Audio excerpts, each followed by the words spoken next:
স্বাগতম আজকের প্রধান খবর। অবসরপ্রাপ্ত সামরিক কর্মকর্তা এবং পিলখানায় বিডিআর বিদ্রোহে নিহত সেনা কর্মকর্তাদের পরিবারের সদস্যদের সাথে মতবিনিময় অনুষ্ঠানে তিনি এসব কথা বলেন। এ সময় তারেক রহমান বলেন, সেনাবাহিনী রাজনৈতিকভাবে সচেতন হবে, কিন্তু তাদের রাজনীতির সাথে বিলীন হওয়া যাবে না। একটি রাজনৈতিক দলের সদস্য হিসাবে আমি এতটুকু বলতে পারি, জনগণের রায় বাংলাদেশ জাতীয়তাবাদী দল সরকার গঠনে সক্ষম হলে সেনাবাহিনীকে অবশ্যই কোনোভাবেই রাজনৈতিক স্বার্থে ব্যবহার করতে দেওয়া হবে না। রাজনীতির চাদরে যাতে পেশাদারিত্ব আচ্ছাদিত না হয়ে যায়, এ ব্যাপারে সেনাবাহিনীর প্রতিটি কর্মকর্তা এবং সদস্যকে অবশ্যই অত্যন্ত সচেতন থাকা জরুরি। উত্তরাঞ্চলের শেষ নির্বাচনী সফরে অংশ নিতে ঠাকুরগাঁয়ে আসেন বিএনপি চেয়ারম্যান তারেক রহমান।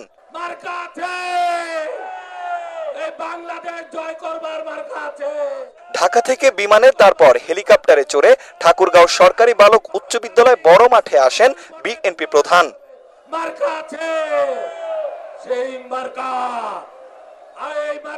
এর মধ্য দিয়ে দীর্ঘ 2 দশকেরও বেশি সময় ধরে দলের প্রাণভোমরাকে কাছে পাওয়ার প্রতীক্ষার অবসান হয় বিএনপি নেতাকর্মীদের। নির্ধারিত সময়ের আগেই ঠাকুরগাঁও জেলার 3 আসন থেকে আসা নেতাকর্মী সমর্থকদের উপস্থিতিতে সরকারি বালক উচ্চ বিদ্যালয় মাঠ জনসমুদ্রে পরিণত হয়। ফসলের বীজ আমরা তাদের কাছে পৌঁছে দিতে চাই।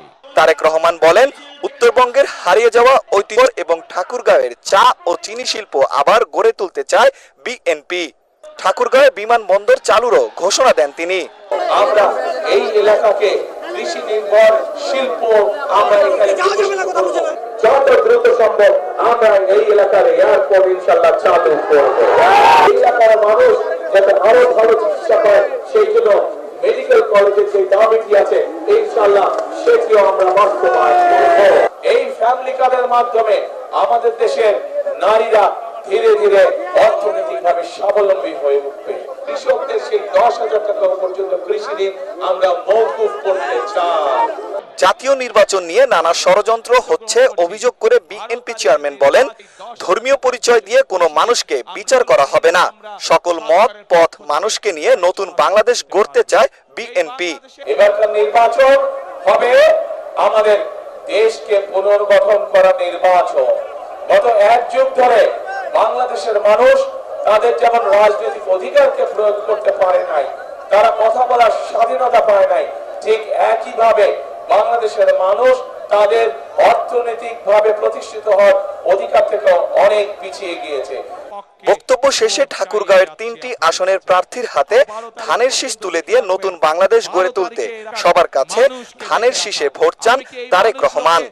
জনগণই সকল ক্ষমতার উৎস, সেই জন্য আমরা জনগণের সামনে এসে দাঁড়িয়েছি। জনগণের সমর্থন নিয়ে, জনগণের ভালোবাসা নিয়ে, জনগণের শক্তিতে আমরা বাংলাদেশকে পুনর্গঠন করতে চাই। পরে নীলফামারী জেলার পৌরসভা বড় মাঠে জনসভায় যোগ দেন বিএনপি চেয়ারম্যান।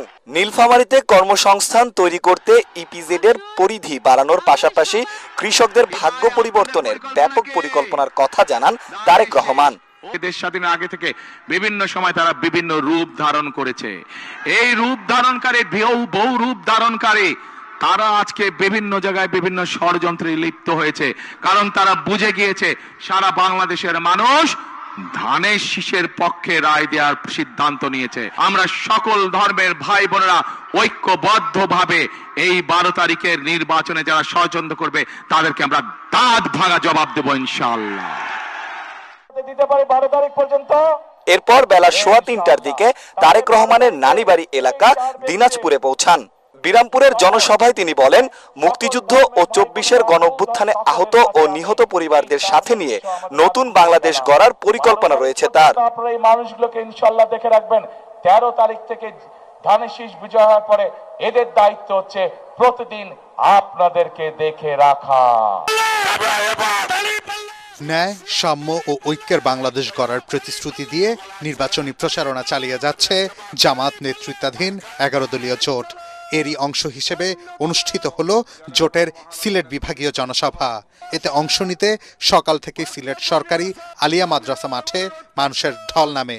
বক্তব্যে জামাত আমির ডাক্তার শফিকুর রহমান বলেন, দুর্নীতির কারণে এতদিন দেশের মানুষের ভাগ্য বদলায়নি, এর পরিবর্তন চায় তার জোট।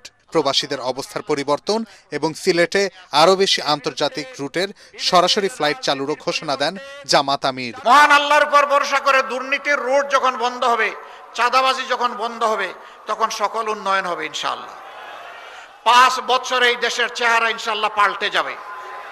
নতুন যে বাংলাদেশের স্বপ্ন আমাদের যুব সমাজ, আমাদের মা বোনেরা দেখেন, সেই বাংলাদেশ সেদিন হাতে ধরা দিবে ইনশাআল্লাহ।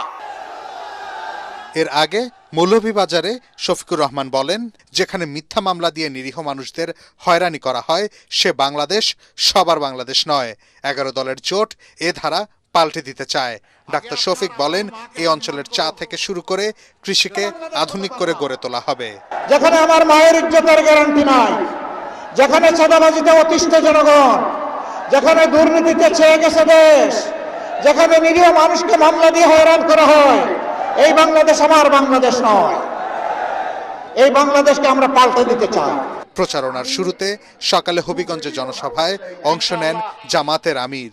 সেখানে তিনি বলেন, রাজনীতি জামাতের পেশা নয়, বরং কর্তব্য। জানান, প্রভাবশালীদের বাংলাদেশ নয়, বরং ন্যায় ও ইনসাফের বাংলাদেশ গড়াই তাদের লক্ষ্য। আমরা আপনাদের আমানতের পাহারাদার হব, চৌকিদার হব, সম্পদ ইজ্জত জীবনের পাহারাদার হব, এ দেশের মালিক হব না, ইনশাআল্লাহ আমরা সেবক হব। আপনারা যদি এই আমানত আমাদেরকে দিয়ে, উপহার দিয়ে সাহায্য করেন, আমরা ইনশাআল্লাহ আপনাদের আস্থার প্রতিদান দেওয়ার জন্য আমরা অঙ্গীকারবদ্ধ। জনসভাগুলোয় জোট প্রার্থীদের পরিচয় করিয়ে দিয়ে গণভোটে হ্যাঁর পক্ষে রায় দিতে ভোটারদের আহ্বান জানান আমিরে জামাত। আইন সকলের জন্য সমান হবে।